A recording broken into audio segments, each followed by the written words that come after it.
First time I got to know Lior through Facebook. I knew that he's coming to DC to the same program I'm coming in. I learned that Lior is a student in Tel Aviv University, law and political science. And first time we met in real life, we couldn't meet back home, we met here. What amazed me about Lior that he's keen to understand. He all the time asking questions and all the time listening to our stories. He asks Israelis as well, and he asks Palestinians, which is important because we need to understand the other side, we need to understand our side also. So please, Lior, come and tell us your story.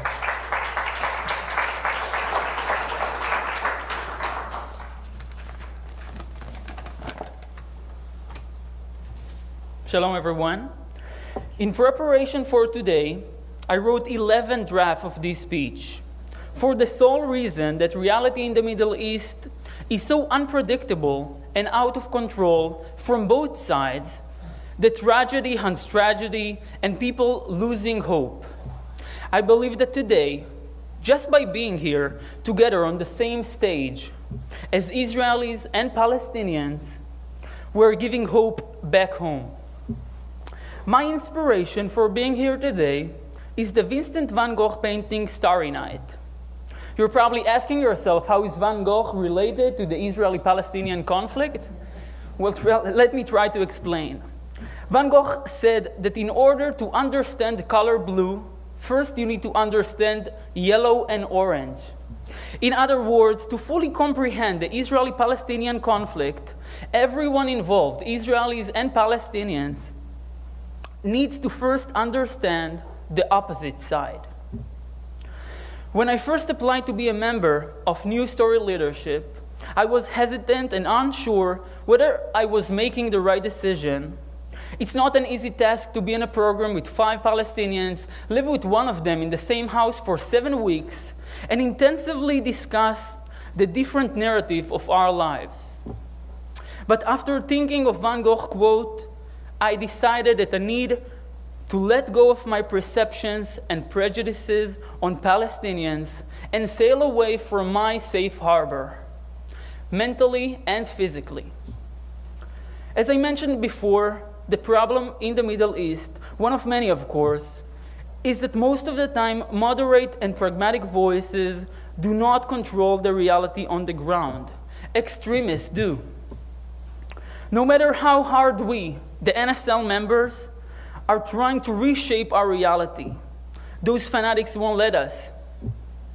They keep erupting, intervening, and overthrowing our hopes, feeding our fears.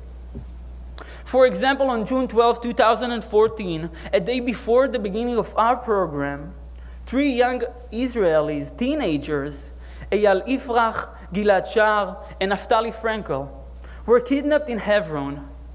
Right from the start, tension in the group dynamic began to build. And it seems like our new mutual story had started with another predictable end of failure. However, the necessity for hope was much stronger than the reality of the conflict in this moment. And we all tried to work around it. No one talked about the elephant in the room for almost 2 straight weeks. And then reality decided to show up once again and remind us who is really in charge of our story. On June 30th, we all had a session about active listening, during which our phones started to beep. As you can probably imagine, from that point, no one was active and no one was listening. We were informed that the search for the 3 teenagers had ended in tragedy when they were found dead in a field north of Hebron. My immediate instinct was to leave the room, read more about it, and fully understand what exactly had happened. From the text messages from friends and family, it felt like a national disaster is taking place in Israel.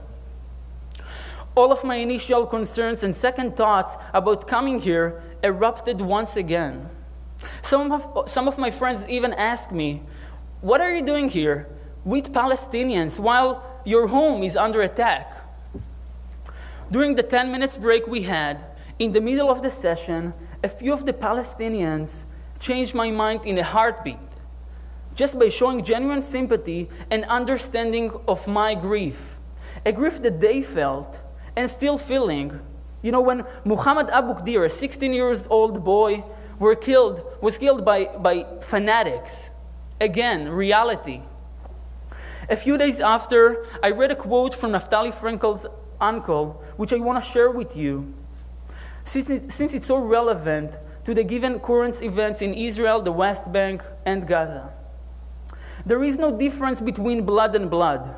Murder is murder, whether the nationality or age. There is no justification, no forgiveness, and no redemption for any type of murder. I will conclude by saying that in 3 or 4 days from now, you probably won't remember any of this. Not my speech, not Karma's, Ahmed, Noah. You're not going to remember any. Not because their stories are not important or because it's not interesting, but from the simple reason that life goes on and time marches forward. But my request from you is this. Remember what we did here and what we're all stand for. That on this day, July 10, 2014, here in DC at the Johns Hopkins University, while back home our people are engaged in war and accusing and inciting, that we, my colleagues in NSL, and I on this stage, are committed to work together toward a shared future, a future of peace, a future of coexistence, and above all, future of hope. As a mixture of opposing colors, just as Van Gogh said. Thank you very much.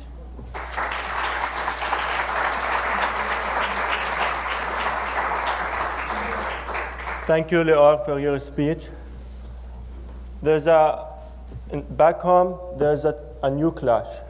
It's not anymore or all the time a clash between Palestinians and Israelis. There's a clash between whom are saying there's no difference between the blood and the blood, and those who are calling for revenge and the blood for blood. And I remember when we started to talk about the 3 teenagers kidnapped back home, I made sure to tell him my story. I made sure to tell him this act doesn't represent me as Palestinian. And I experienced the same reaction from my Israeli friends, telling me that those fanatics who killed your kid also doesn't represent us. This is what makes our team different. We are here as a moderate, as a people who will speak out and tell a different story.